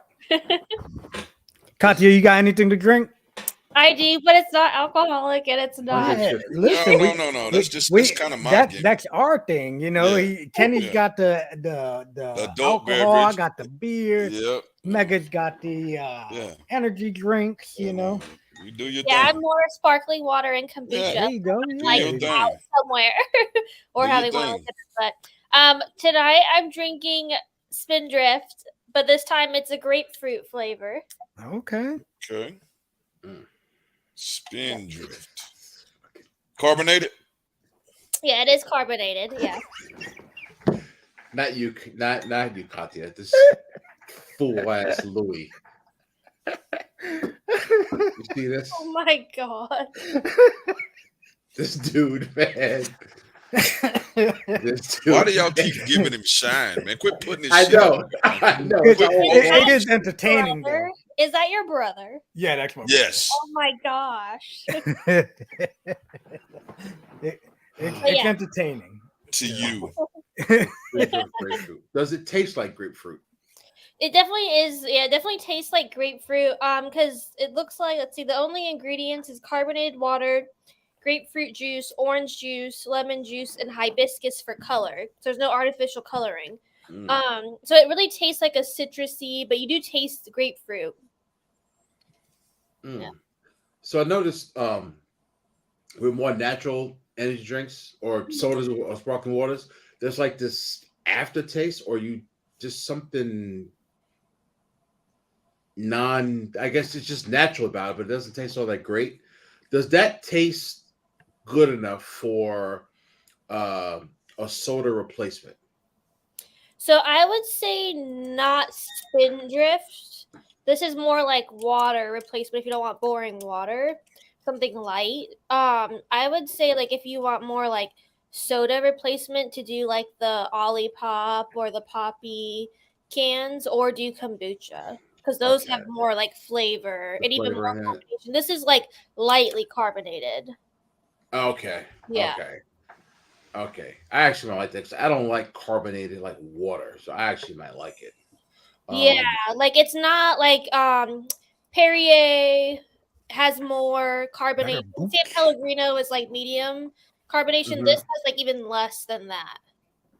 Okay. Yeah, it's very, very Okay. lightly carbonated, and it just is like lightly, light flavoring with natural, just like lemon juice or lime juice or Mm-hmm. grapefruit juice. So it's very, very calm. And yes, I love Better Booch. I actually have some in my refrigerator. I've never even heard of that. Yeah. Actually, Sounds like some shit I won't drink. it's really good. I love the Island Hopper, I think it's called. It's like the blue can, and that one is like almost like a seltzer or beer replacement. It is so good. It is kombucha, so it's good Better for like your Booch. gut and stuff. Okay. Yeah, Better Booch. Better boot. Yeah. Lulu says he does it to pop us. You definitely make me pop all the You damn definitely, time. yeah, me too. me and Mega always pop. Kenny's like, Look at no Kenny's like, selling. whatever, I'm dude. no Yeah. selling. Yeah, Like a chalky taste. yeah. I must have missed that one. I think he was talking about the aftertaste The aftertaste No. of like of like, certain drinks. yeah. This like one doesn't have aftertaste. an aftertaste. There's nothing chalky. Okay, I'm gonna try. I'm not a grapefruit fan, but maybe I'll try Yeah, the my flavors. favorite is like lemon or lime. They have like a lot of other flavors, but lemon and lime are my favorite.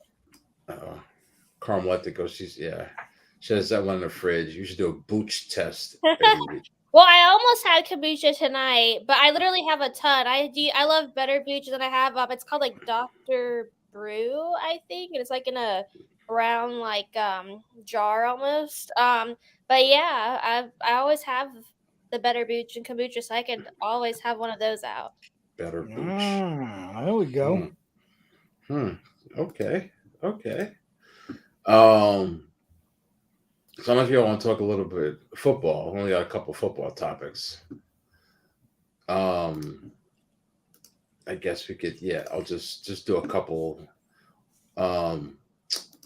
Jets signed wide receiver Miko Hardman, and they traded Elijah Moore, and a third-round pick to the Browns for a second-round pick. So now they got the 42nd, 43rd pick, and I swear, I something's telling me that Aaron Rodgers is not going to get traded. I don't know what it is, but I just got a feeling. Like, they don't have to do anything yet, but this is like dragging on, and for something that would obviously seem so, I won't say simple, but not too complicated to get done, it's taken forever. No, you're not wrong. I feel like if it would have happened, it would have happened. Like, I feel like unless he's gonna say, "Yo, I want to hold out until you trade me," then I don't see them not. I can't see them trading him. I just got a feeling. I really do. And then I don't know if y'all saw it, but Lamar Jackson posted yesterday. I did see that. That he requested a trade from the Ravens on March 2nd. Yeah, seen that. I don't blame him. Me neither. I don't blame him. I want to go, man. I want to get paid. Get me somewhere where I'm gonna get paid. Yeah. So what if no one gives him that money? He's gonna get paid. It just ain't gonna be what I think he's hoping for. But at the same time, the Ravens don't seem like they want to really pay him anyway. Yeah. They want to just abuse him and use him. Yeah. I mean, I don't know. I mean, there's definitely some, I don't want to say straight collusion, but there's definitely some, like, hey, we just can't open Pandora's box. And, in some respects, I agree with it, but this dude is a game changer. And I wonder if he stayed consistently healthy, if he played 15, 16, 17 games a year, would he get paid? And it's just, well, it's like what. This is, I was gonna say, I was gonna say I was thinking he was talking Yeah, about I was like, the what is that? The XFL team. There's an XFL team called the I Guardians. think right? so. Yeah, Just the Commandos, brother. but like Well, this man is a one-man wrecking show without any Weapons. weapons. He's had, Mark Andrews, but this guy by himself is going to win you 6, 7, 8 games. what I think he did this year was say, you know what, I'm going to show them how good and he was doing it. And then he realized once he got hurt, like, you know what? I'm not going to give that shit to them again. Because there could have easily been an ACL or Achilles, and then I'm done. Or I'm definitely on the back. So I think he came into it like, you know what? We made the playoffs because of me every time we made the playoffs. I done won the MVP. I done did every damn thing. And if they don't think I'm worth, and I don't like him like y'all, I don't know if he won't get Deshaun Watson. It's not going to happen. Even if he get traded, nobody's going to give him Deshaun Watson guaranteed money. But he's definitely, I think he would take less than that for somebody else, because I think he's just pissed at the Ravens right now. Like, y'all really like, what's the most they've offered him guaranteed right now? 130? 133, yeah. Yeah, and I think he's definitely like, hell no. So I read the other day that it said something about how Patrick Mahomes and Buddy from the Bills, I'm drawing a blank on Josh Allen ruined his chances of making the big bucks because of what they signed for. And I'm like, really? What did Mahomes sign for? And his guaranteed money isn't, up there like freaking Deshaun Watson or like it's a crazy contract, but the guaranteed wasn't. I think it was some kind of crazy, something millions, 100 millions. I'm gonna try and pull it up real quick. Yeah, but when I read that, I was like, the way the game always works, right? It's like freaking what's his name? Crop top dude from the Cowboys. He's over here. He's over here. He started getting paid all the time. Everybody got a little chunk, and then all the sides, boom, it falls off. So it's like, oh yeah, he was definitely the last big running back contract that happened. You won't get them contracts like Zeke got no more as a running back. Well, Christian McCaffrey had a huge contract too. Yeah, he did have a nice one too. But he did a nice workup to get traded $1 million last year. That was a steal for 49. I'm sure even, I don't know, I think he'll probably, if I had to guess, whether he goes to Baltimore, stays in Baltimore, whatever, get traded, I think he'll get paid. I think he'll get his money after Joe Burrow and Justin Herbert sign. I can't speak for Justin Herbert, but I could damn sure speak for every Bengals fan out there. Joe Burrow is going to get paid. Yeah, Burrow's getting paid without a doubt. Because he is a franchise savior. So no doubt in my mind, Burrow gets paid. I think Lamar Jackson said, "All right, pay me. If not, then I'll just get paid after Joe Burrow." He's getting $200 million guaranteed, in my opinion. Yeah, I could see for what he's done for the Bengals. Yeah, I definitely could see him getting $200 million guaranteed. I just hope. I saw something the other day that the teams that had the most cap space to trade for Lamar Jackson, and no disrespect out there, but the teams, obviously, if you have a lot of cap space, then you don't have a lot of talented players on your team. So they were all like, I won't say terrible, but they were all, lower tier teams, except for the Bengals, which is like, well, that's going to change after next year. But I keep hearing that the team most likely to get him is the Colts. And I do not want to see that happen. I just pictured him in a Colts uniform. It just don't look right. No. I know you're not going to do it, but I really would love to see him in Washington. I really would. That is the spot, man. That is the spot. I was talking to a friend that's a Cowboys fan just about this the other day, and I said, yeah, no doubt. That's what I said. Ugh. But anyway, they are a friend.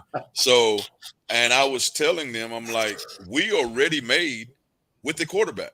Were they good? I said we got receivers, we got a decent running back, we got a decent defense. We just don't have a quarterback. I was like, if we get somebody that could throw the ball, we have talent around that could go from a 7-8 win team to a 12-13 win team right now. So it took me forever to find it, but Mahomes signed a 10-year, $477 million deal. However, $63 million is guaranteed. See what I'm saying? What was the signing? $477 million. 2020. Yeah, 63 guaranteed. Yeah. That's crazy. That's crazy. That's crazy. I mean, that was a dress up. That was a total dress up. Yeah. Good night. That's crazy. When I just read that, I was like, yeah. I knew it was crazy numbers. I remember when they signed it because everybody was like, holy crap. But then they said the guarantee money. Okay. I'm like, oh, okay. That's nonsense. Yeah. Exactly. They're going to work that up. Yeah. And Josh Allen's contract is 6 years, $250 million with only 150 guaranteed. 150? Mm-hmm. So when you think about it, right? Would you give Lamar more than Josh Allen guaranteed money? If I'm one of those teams, if I need the QB, definitely. Mm-hmm. But it's like one of them things, right? Like I can see what that article meant right now, because then you look at the people that got those crazy guarantees, right? Like freaking Wilson and Kyler Murray, and they're not producing. So it's like you get these guys that didn't produce after getting those crazy guarantees. And here's the thing, and that hurts. The jury is still out on Deshaun. I mean, Deshaun, what was that? 2 years? He was out, a year and a half. Mm-hmm. So, come back last year, you can't even judge. You couldn't really even judge that last year, and it wasn't even a whole season. So now you'll start looking at him now because he got his feet wet. What's going on, Cuzzo?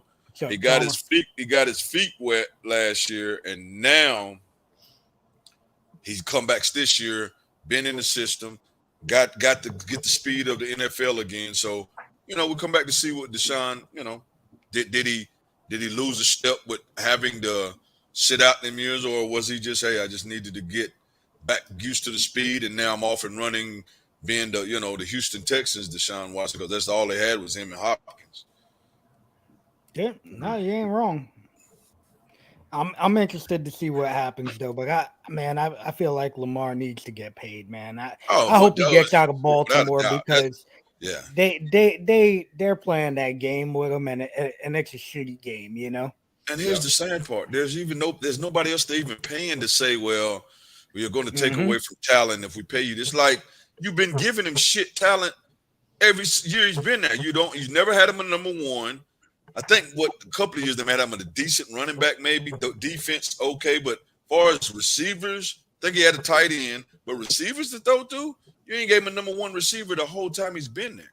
Mm-hmm. Yeah, Hollywood Brown, but he ain't been that damn. It is what it is. He's not to me. I'd take 10 other receivers over him. He's not a top 10 receiver. I wouldn't. He may not even be a top 15.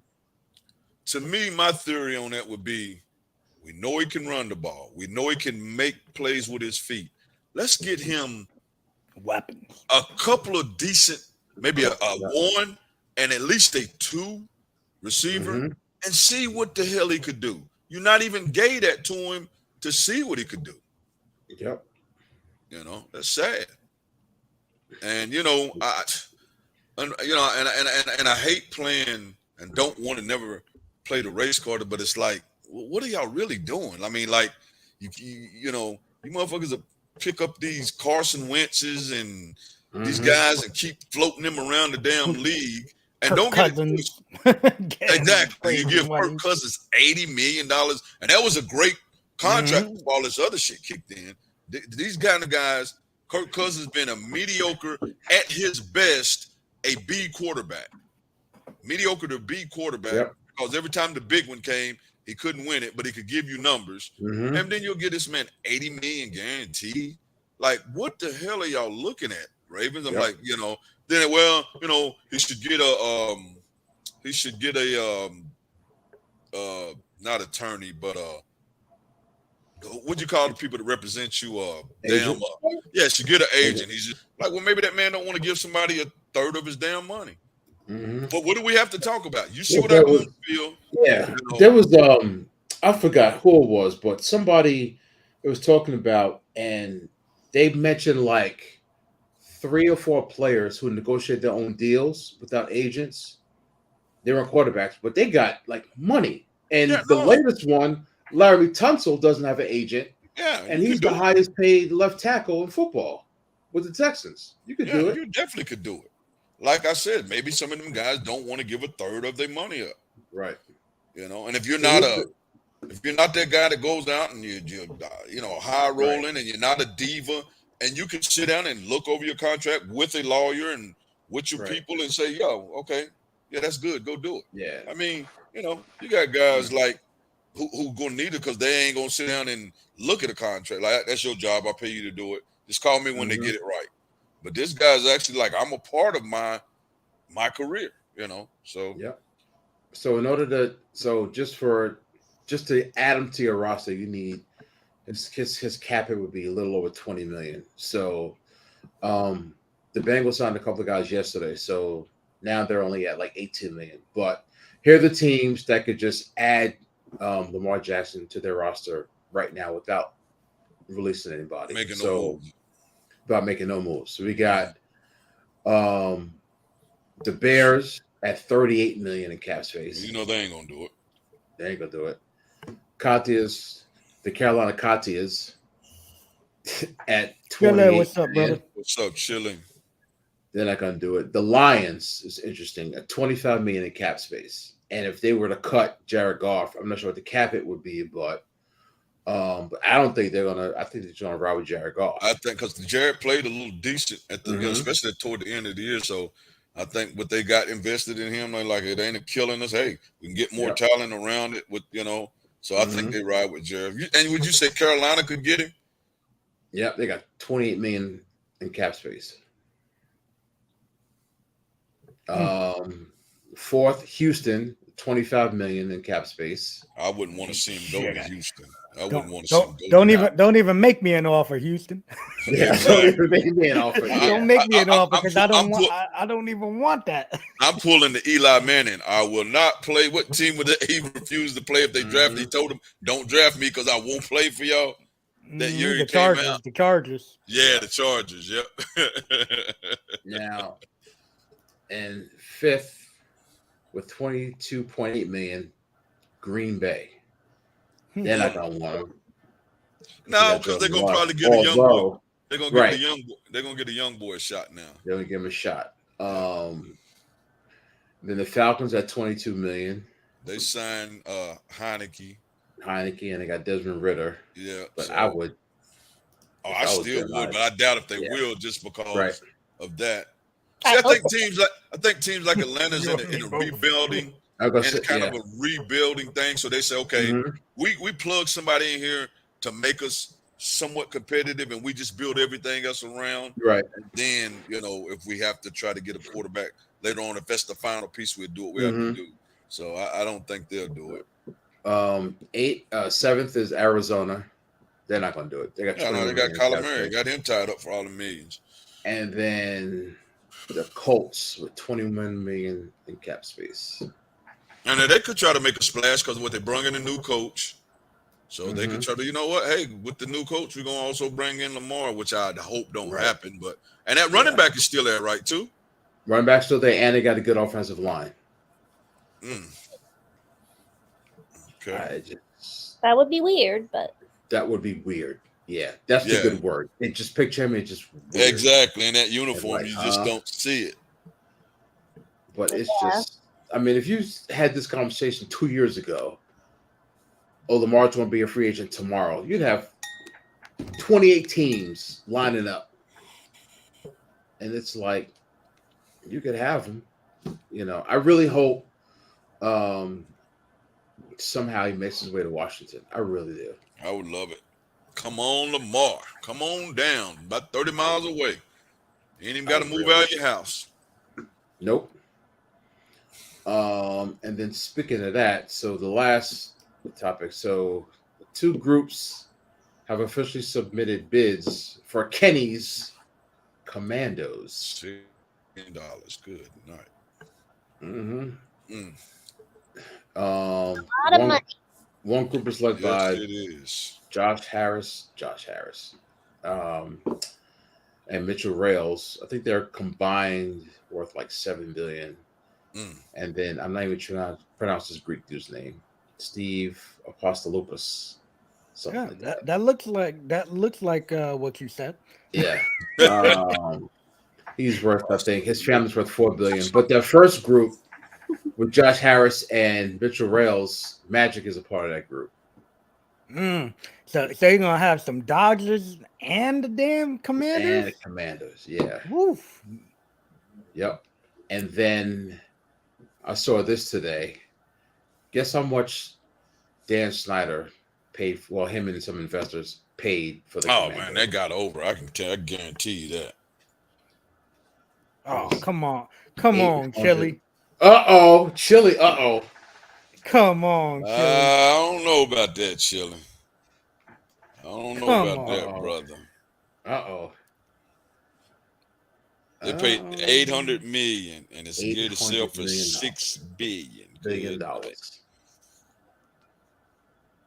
That's why I said when they had them, them, like that guy, the Clippers, when they made him sell the team at Donald Sterling. Yeah, like when they got, how many billion did he get? 2 billion or some shit something like that. Yeah. Oh man, they're making me say, but you could go leave with $2 billion on top of what you already know. Yeah. Work. Like I don't feel sorry for Donald Sterling at all. Hell to the no.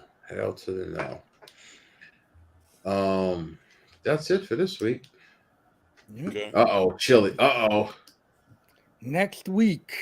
Chili, he will not win the Super Bowl. I mean, I don't know. Depends on. I mean, he definitely can't win. Depends where he goes, right? If he goes to Washington, man, they can be some contenders. Man, we got some stuff set in place. Like I said, if he get in the right situation, we definitely got some stuff set in place. Now, like I said, are we a Super Bowl contender?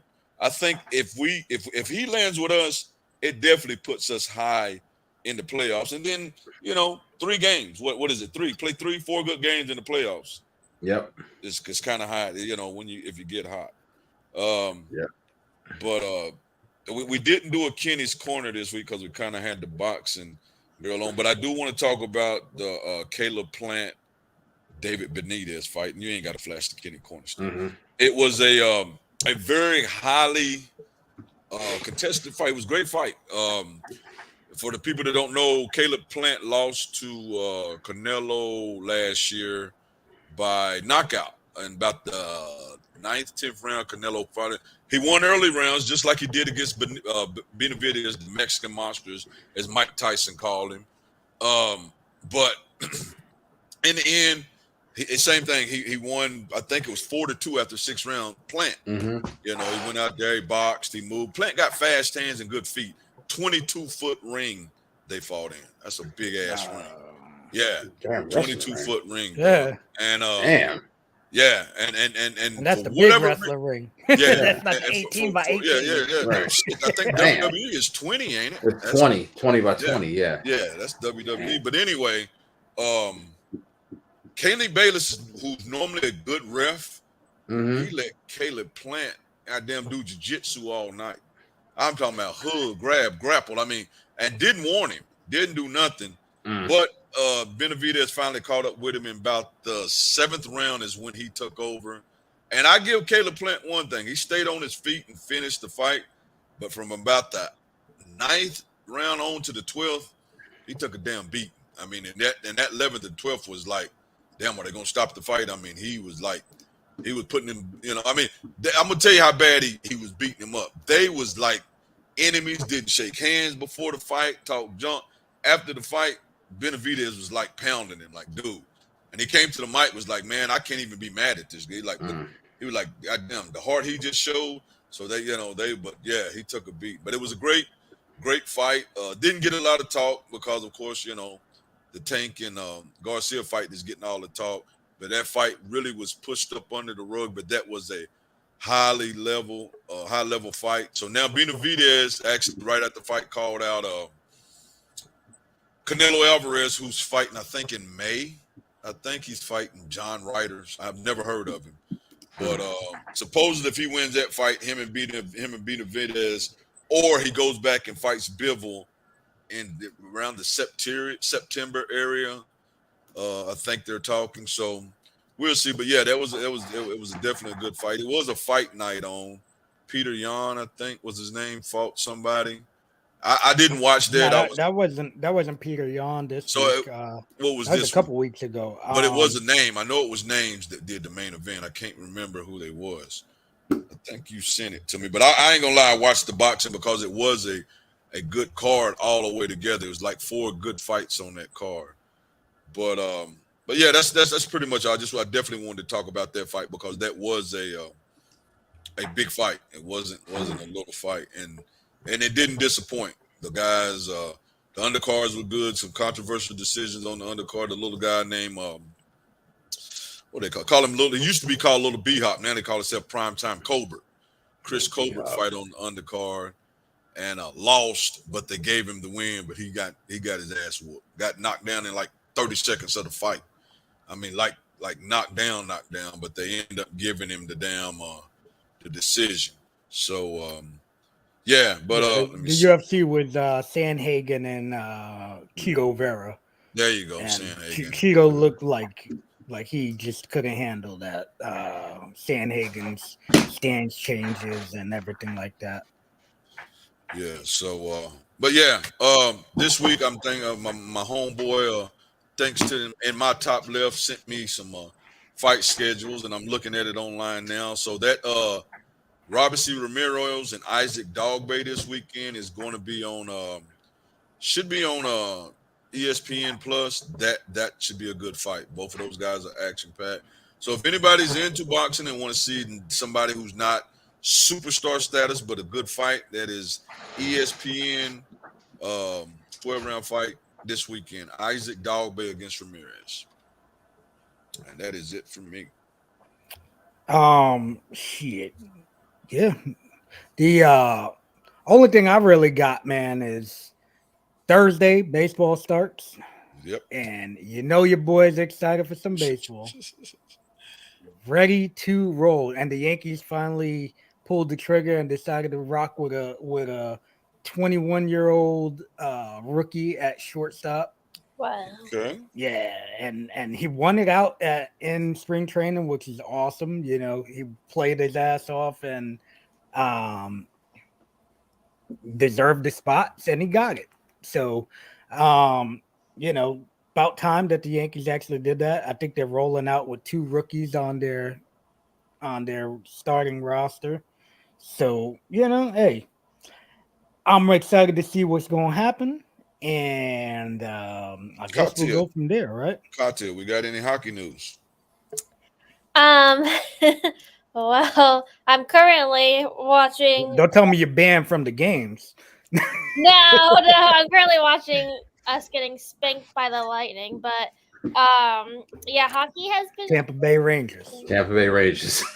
Tampa Bay Lightning. They're such a dirty team, so I'm very livid because her face actually turned red when she said that. Good night. But Sunday I went to the Hurricanes versus Bruins game, and that was really intense. It was like a playoff atmosphere. It went into overtime and then a shootout, and then we lost. I love shootouts. It's so I enjoy that. Yeah, but like recently, there's been so much fighting in hockey. It's been ridiculous. So like, it's been kind of entertaining and exciting too. But yeah, it's getting close to the end. I think we only have a couple more games. The season ends, I think, the second week of April, like April 11th or 12th or something like that. And then playoffs start. So we definitely. Where y'all at in the playoffs? Where are y'all So standing we're at? still at the top of the Metro. So because we got the extra point on Sunday for losing in overtime, like if you lose in overtime, you still get a point. And then New Jersey lost yesterday, so now we have a 3-point lead Okay. over New Jersey for the Metro, and they've played 2 more games than us too. So we're almost there to securing top of the Metro. We can hang on, but we lost tonight against Tampa, so still keeping an eye on New Jersey. But yeah, playoff hockey will start soon. Now that was pretty funny. I did like There that. we go. There I we did go. like You got I did like that. That was pretty good. Yeah. But yeah, I Pop the think boys. You popped the boys on that one. it's exciting. Yeah, you guys asked now me we're a getting few to the weeks good ago if hockey players rest their players. And I thought about it more and more because Boston is like way ahead of everybody. They're number 1 by far. So when they played us Sunday, they rested their 3 players and the starting goalie. Damn. Oh wow! And the starting goalie. Yeah, well, they always in hockey you have 2 goalies. Yeah. And they kind of rotate back and forth to the main one, but then sometimes the backup plays. But that's because they're so far ahead. But normally in hockey, it's a tight race till the end to win the division. So for most of us, like for our team, we're going to keep playing our starters because we can't afford to rest because we need to win the Metro. And hockey is normally more competitive. But if you're Boston, then I guess you can rest them for the last week of the playoffs. Wow. They are 119 points. Yeah, they're like way ahead. I think it's like team history, like for how great they've been. Because I don't know if you know who Pasta is. His nickname is Pasternak.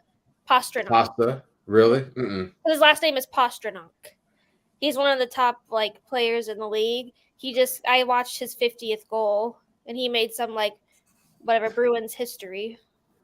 Jesus. For getting that. So yeah. Wow. God. They are good. They are scary. We hung in there and made it all the way to a shootout, so we almost did it.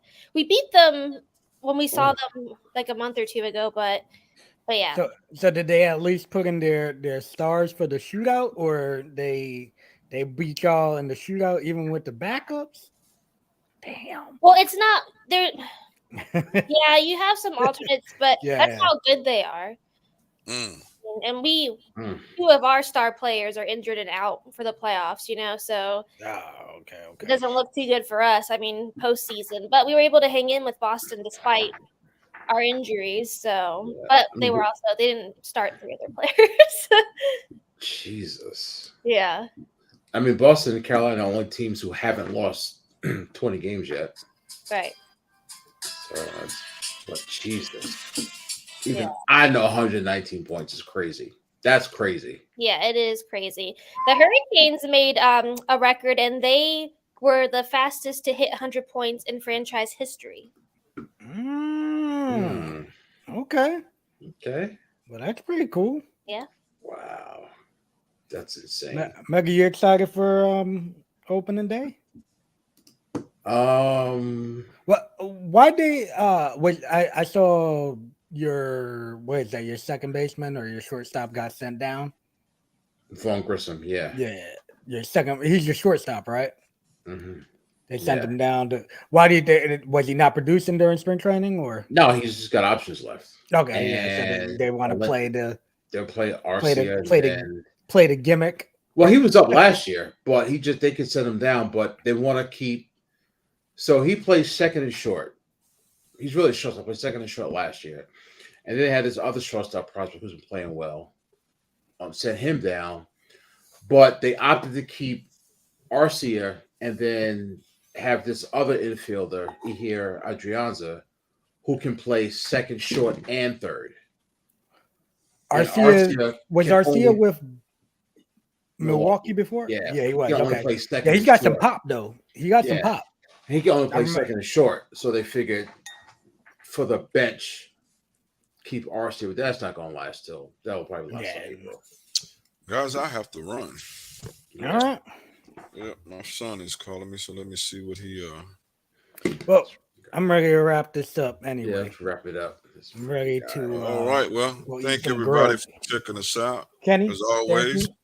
Katia, let us know Yeah. where you can be found at right quick.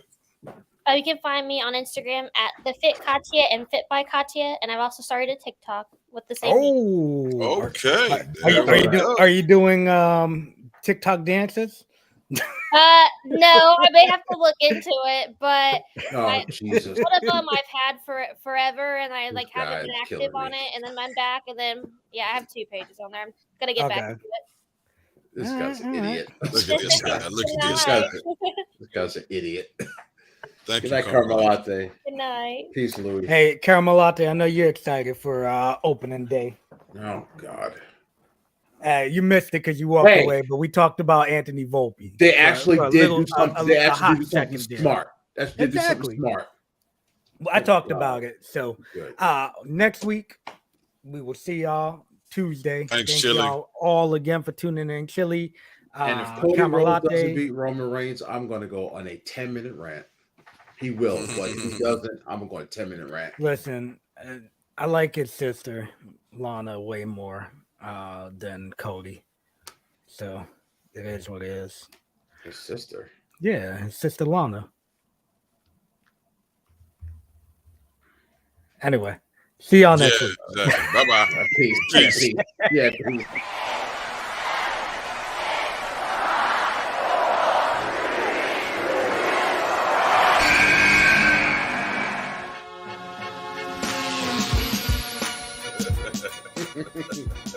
They don't even like it if you fucking